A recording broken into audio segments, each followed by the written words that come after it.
So actually, we wrote about job briefs. Job briefs are a wildly important task when it comes to safe production. They give workers the ability to understand the job, the hazards associated with the work, as well as improve the work plan if it needs to be improved. I know most organizations understand the value of doing job briefs, but they often focus on the paperwork and not the quality of the interaction.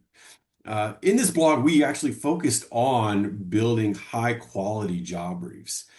In our blog, you discussed some critical behaviors that lead to a higher quality job brief. Uh, Tell me about one of the best practices that you wrote about.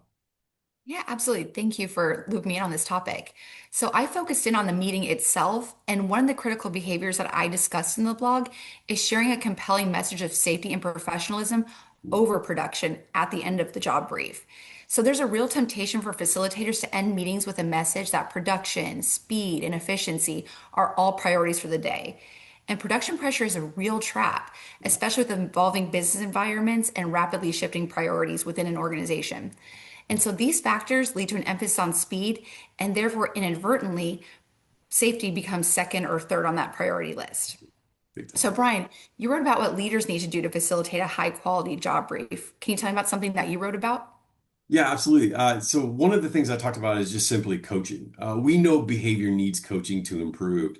So I focused on what supervisors and what safety professionals can do to provide that coaching. And it really starts with doing an observation to be able to give feedback, not on the paperwork, but on the quality of that interaction and what the facilitator did to create a high quality interaction.